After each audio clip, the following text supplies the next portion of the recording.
Welcome back to News Geelong as we continue with an update and report from G21 Alliance as Hannah Gleeson spoke with CEO Mr Andrew Scott. The name G21 has been heard around Geelong for a few years now, but who are they and what do they do?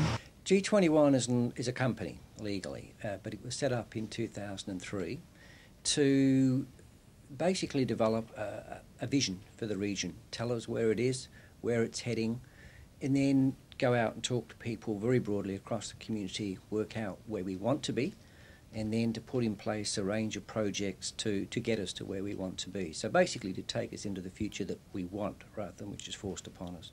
From G21, Hannah Gleeson, News Geelong.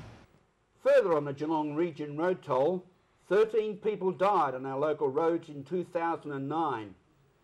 Victoria Police Geelong Traffic Management Union Senior Sergeant Shane Coles said he would like to get back down to the figures in 2004 when only 4 deaths were recorded in our region. Senior Sergeant Coles said police will continue to run Operation Gatehouse, which target drink drivers. Speed, alcohol, fatigue and inattention, those are the things that come up again and again, Divisional Traffic Advisor Senior Sergeant Shane Coles said. News Geelong again thanks to Victoria Police. Geelong for providing the information and quotes for this news item. Yes, we know of the rock, the reef and the road. Geelong Otway Tourism has won 3 consecutive Victorian Tourism Awards for meetings and business tourism, and last year was inducted into the Hall of Fame for this category. Geelong's 4 visitor information centres patronage are on the rise with in excess of 165,000 visits. Luke Wierzbowski spoke with Otway Tourism CEO, Mr Roger Grant. Geelong Otway Tourism has released its 2008-2009 annual report, emphasising its work in helping bringing communities together and the economic and environmental partnerships it has made as some of its main accomplishments.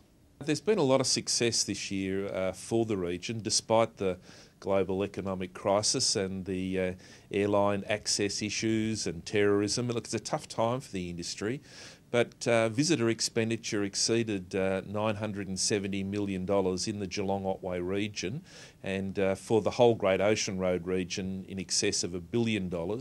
So there's a lot to celebrate. The industry have made some significant investments in new infrastructure, and of course the challenge of making sure that we're sustainable still remains at the forefront of our thinking.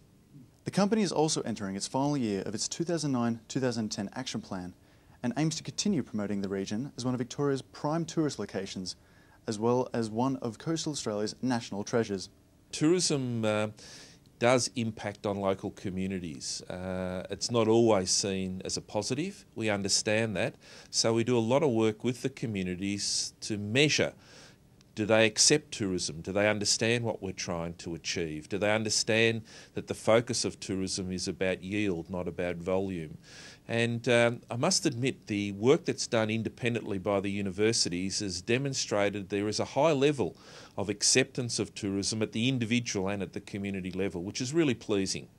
Mr Grant also had this to say about the potential for the Great Ocean Road being added to the National Heritage List. We can see the importance that national heritage and world heritage has on a destination, and in fact we'd like to consider this as a first step down a longer road to try and achieve world heritage status. The Great Ocean Road is one of the genuine icons of Australia.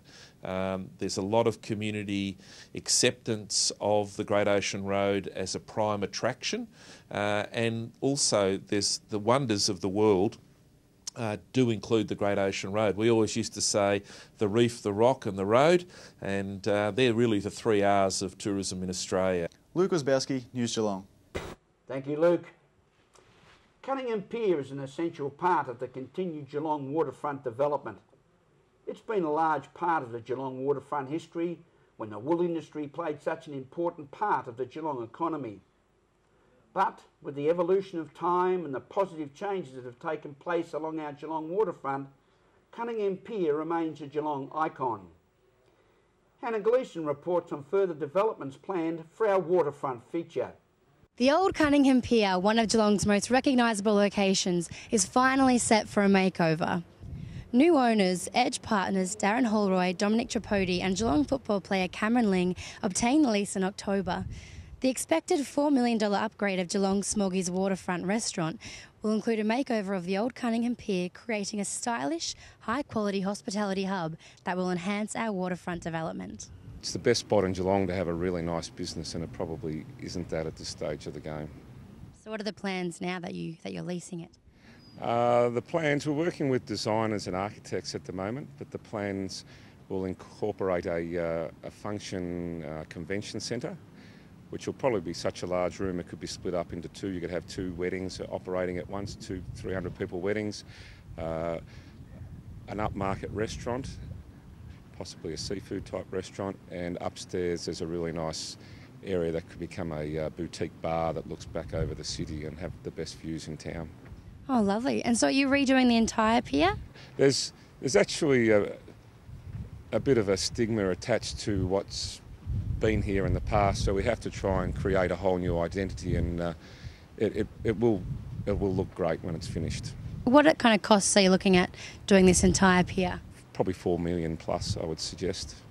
From here on Cunningham Pier, Hannah Gleeson, News Geelong. And coming up after the break, Tim Mitchell joins us with the world of sport. Thanks, Graham. It's certainly been another big week of sport down here in Geelong, and we'll take a look after the break at action from the Clacton Shield with the Victorian Aces taking on the Queensland Rams, and also speak to Grant Dew, the President of the Geelong Cricket Association.